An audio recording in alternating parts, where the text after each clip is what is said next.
Hello and welcome to another edition of Ask Cheeky. I'm Isaiah Henkel with Cheeky Scientist, and this week's question comes from Courtney Alvarez. Courtney asks, how can I get a job when I hate networking? This is a question I think all of us have asked in our heads at some point, whether you're getting your PhD or already have one. On average, a lot of PhDs, we're more introverted, or certainly we like to work on our own. The reason that we've likely got into academia in the first place is because we don't want to play with things like office politics. We don't have to worry about networking or persuading people. We want our work to speak to ourselves, speak for us, right? The problem is that if you've been in academia for over a year, I would say, you know that these kind of politics come into play. And relationships with other people, they matter, even in academia.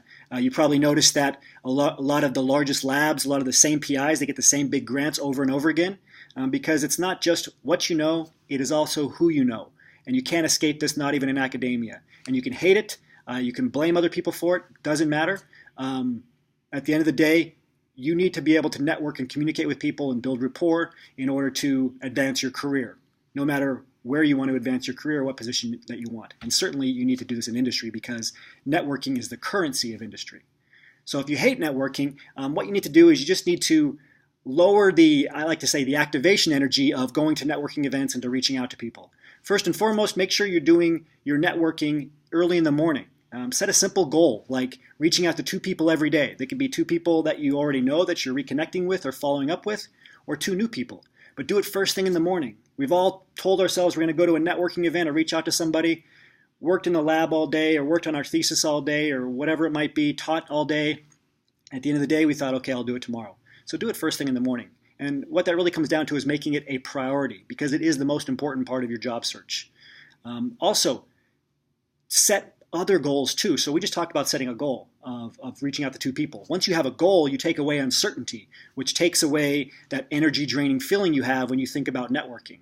The same is true when it comes to going to live networking events. Instead of just showing up at a networking event, not knowing anybody, with all this uncertainty of what to do, who to interact with, who you're going to meet, how long do you have to stay, set simple goals and do your research and prepare. Call up the host or hostess of that networking event and tell them that it's your first time there and you would like them to introduce you to certain types of people. Tell them the people you're interested in or why you're coming and ask for their help. Then when you show up, they'll do all the work for you and introduce you to other people at the event. And also set a goal at the event. Say, you know what, I'm going to go to this networking event and my goal is to connect with 3 different people, get the contact information from three people, and then follow up with them within 24 hours. A very, very simple goal. And once you have this goal, it reduces that uncertainty and it makes it a lot easier. So instead of standing around for 3 hours at a networking event, you can get in and get out, connect with 3 people, get their contact information, and then follow up with them within 24 hours. Even if that only takes you 15 minutes, you're still a success because you set a target and you hit it. And remember, finally, that when you meet somebody at a networking event or you reach out to them for the first time to introduce yourself, that's not really networking, that's connecting. Networking is what happens during the follow-up process. So make sure that you continue to follow up and that you do it in a way that reduces that activation energy and makes it not so draining for you. Makes it easy. Set small goals, set daily goals, and stick to them, and networking will become a lot easier, even if you hate it. So hopefully this answers your question.